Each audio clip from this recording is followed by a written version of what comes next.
So I'd like to call Gabriela up to talk a little bit about growing up as a vegan and as a raw vegan, and even some of the difficulties, some of the pressures.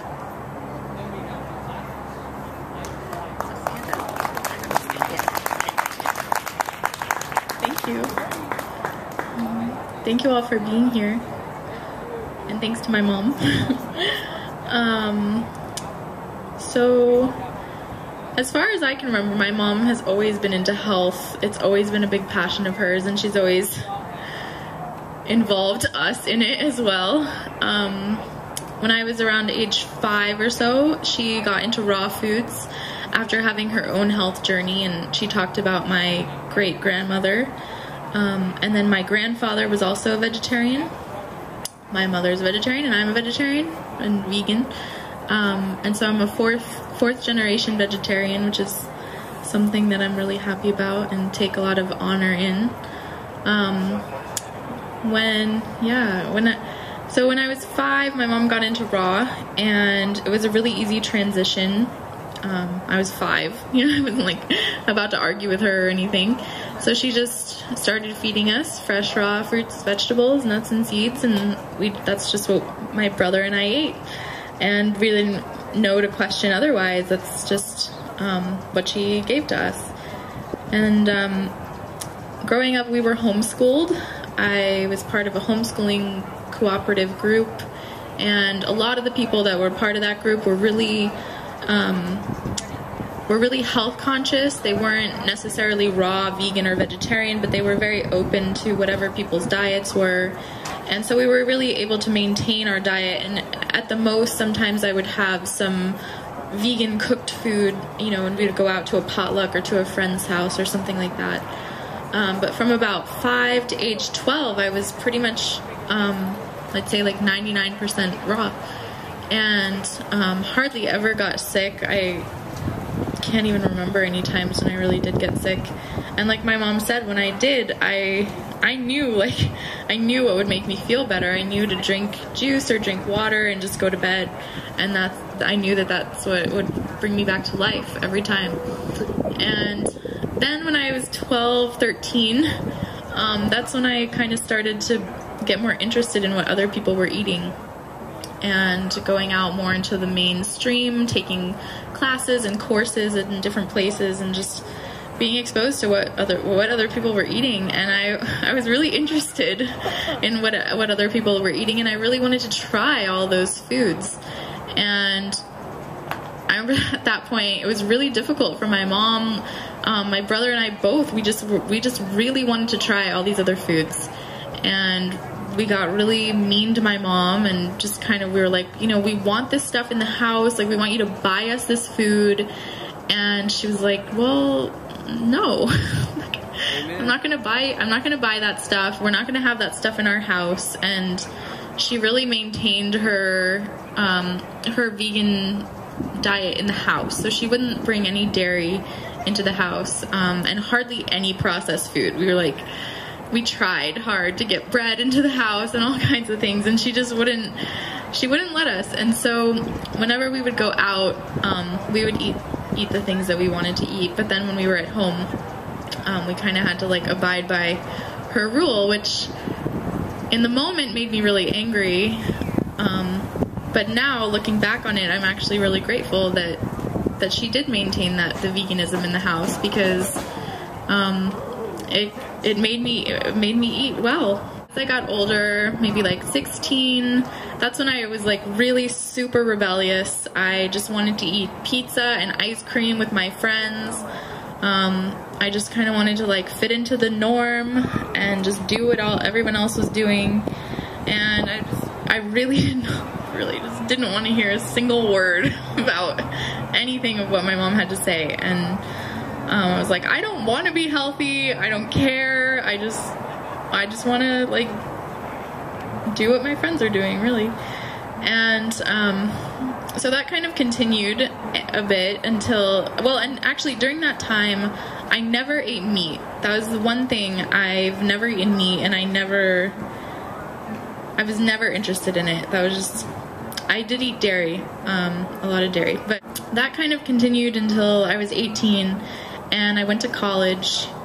And that's when I was really exposed to the mainstream and what mainstream kids were eating. Like, okay, what are these kids eating when they're on their own for the first time without their parents?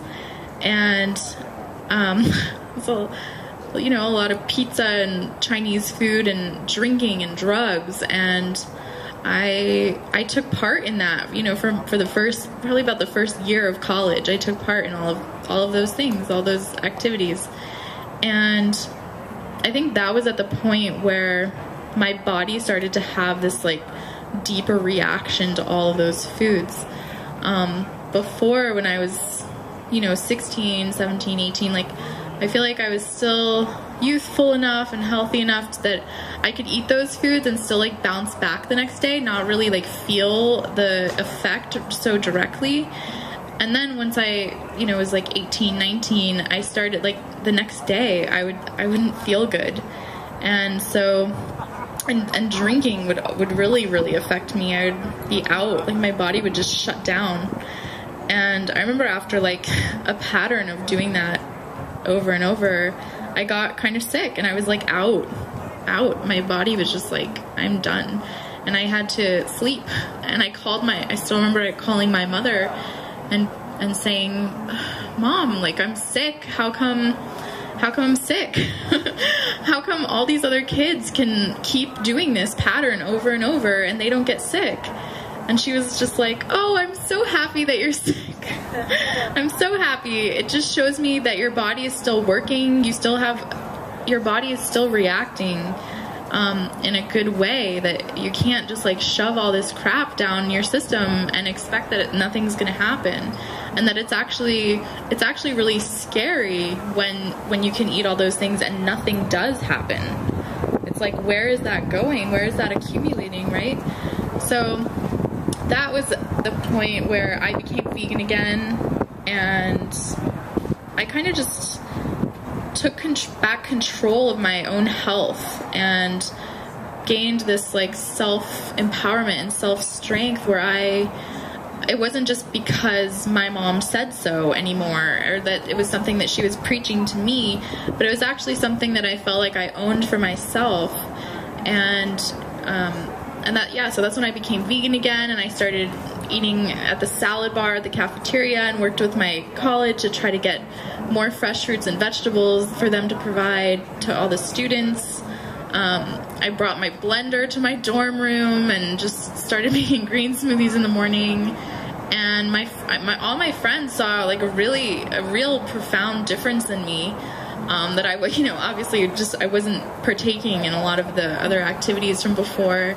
And I started like waking up early and like making my smoothie and like going to class and, you know, just like being more of a healthy example. And so since then, a lot of my college friends have become vegan and vegetarian, even raw, just from my example. And I think that's really awesome. And then after college, I went out to Colorado. My mom hooked me up with this woman named Katrina Blair, who's also here. And I work for her environmental nonprofit organization called Turtle Lake Refuge. We focus on wild edible food. We do all raw food and do a lot of educational programs. But the thing that I think is so important about what we do is that we focus on the wild edible food. And it's kind of like, in my mind, it's like there's like the sad diet, there's like vegetarian, there's like vegan, there's like raw, and then there's like wild food, and it's like top.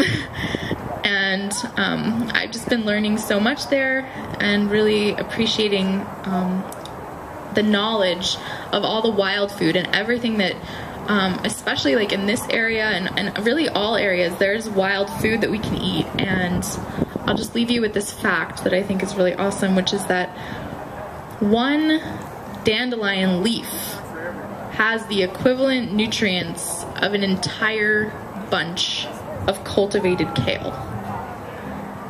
And that's huge. That's huge. And it's free. So, thank you. Thank you, Gabriela.